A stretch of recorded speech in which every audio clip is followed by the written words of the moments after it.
दोस्तों आज के समय में एक कितना भी अमीर अरबपति क्यों ना हो, उसे अपने व्यापार के लिए लोन की ज़रूरत पड़ती है। और दोस्तों आज के टाइम पे हर कोई लोन से ही आगे चल रहा है, फिर चाहे वो बिजनेसमैन हो या फिर वो कोई बड़ा से बड़ा देश ही क्यों ना हो। हर किसी को आगे बढ़ने और अपनी कमी को पूरी करने के लिए लोन की ज़रूरत पड़ती है। पर दोस्तों आपको पता है कि जो बिजनेसमैन रहते हैं वो तो अपने देश वगैरह के बैंक से लोन ले लेते हैं, पर दोस्तों जो बड़े बड़े देश रहते हैं जैसे इंडिया, चाइना, अमेरिका जैसे बड़े देश, वो कहाँ पे जाते हैं दोस्तों? वो जाते हैं वर्ल्ड बैंक के पास। हाँ दोस्तों, द वर्ल्ड बैंक दुनिया की सबसे बड़ी बैंक में से एक। दोस्तों वर्ल्ड बैंक पूरी दुनिया को लोन देती है और दोस्तों ये आज से नहीं बल्कि 1944 से कर रही है। दोस्तों वर्ल्ड बैंक का लक्ष्य ये रहता है कि वो किसी भी जो देश है जिनको पैसों की जरूरत है उनको पैसों को देना, ताकि ज़्यादा से ज़्यादा गरीबी कम हो सके और जो देश पिछड़ गए हैं उनको आगे बढ़ाना। यही कारण है कि दुनिया के लगभग हर देश वर्ल्ड बैंक से लोन लेते हैं। और दोस्तों वर्ल्ड बैंक की स्थापना साल 1944 में की गई थी।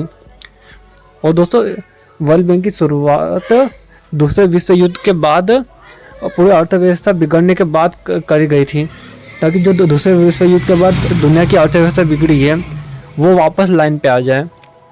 और दोस्तों इसके अलावा IMF और वर्ल्ड बैंक इन दोनों की स्थापना साथ में हुई थी। IMF का मतलब अंतर्राष्ट्रीय मुद्रा।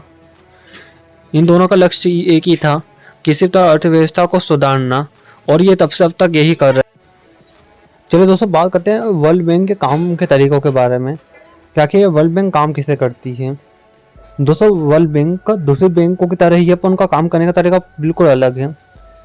दोस्तों वर्ल्ड बैंक हर उस देश को आगे रह के पैसा देती है जिनको पैसों की ज़रूरत है। दोस्तों इसके अलावा दोस्तों ये गरीब देशों के अलावा अमीर देशों को पैसा देती है, जिसमें अमेरिका और इंडिया, चाइना जैसे देश भी मौजूद है। दोस्तों आज भले इनके पास पैसों कोई कमी नहीं है इन देशों के पास, उसके बाद भी ये पैसा लेती है ताकि ये अपने व्यापार वगैरह को और आगे बढ़ा पाए। और दोस्तों आप तो ये जानकर हैरान हो जाओगे कि वर्ल्ड बैंक से सबसे ज़्यादा पैसा लेने वाले और कोई देश नहीं बल्कि अफ्रीका के देश शामिल हैं। दोस्तों अफ्रीका का जो कि अपनी गरीबी के लिए भी जाना जाता है। दोस्तों अफ्रीका के में लोग बहुत ज़्यादा गरीब होते हैं, इसके बावजूद वहाँ की सरकार लोन पे लोन लेती बंद नहीं होती। और दोस्तों वहाँ पे जो पैसा जाता है, आप सोच रहे हो उनके देश के भलाई वगैरह के लिए और आगे बढ़ने के लिए जाता होगा, पर दोस्तों वहाँ पे जो लोन वगैरह से पैसा जाता है वहाँ पे करप्शन इतना ज़्यादा है कि वो उन लोगों तक पहुँच ही नहीं पाता, और जो बड़े अधिकारी रहते हैं वही वो सारा पैसा खा जाते हैं, और कुछ गिनती का ही पैसा वहाँ उन लोगों के पास पहुँच जाता है। यही कारण कि जो लोग गरीब रहते हैं वो और गरीब हो जाते हैं, जो अमीर हैं वहाँ पे और अमीर होते जाते हैं, और जो मिडिल क्लास है वहाँ पे वो ऐसे के ऐसे ही रह जाते हैं। इसीलिए अफ्रीका के देश आज भी पीछे हैं, क्योंकि वहाँ करप्शन की कोई कमी नहीं है। दोस्तों इसके अलावा भी वहाँ पे कई सारी बीमारियाँ भी मौजूद हैं, जिस कारण वहाँ पे कई हज़ारों लोग बीमारी के कारण इलाज ना होने से मर जाते हैं।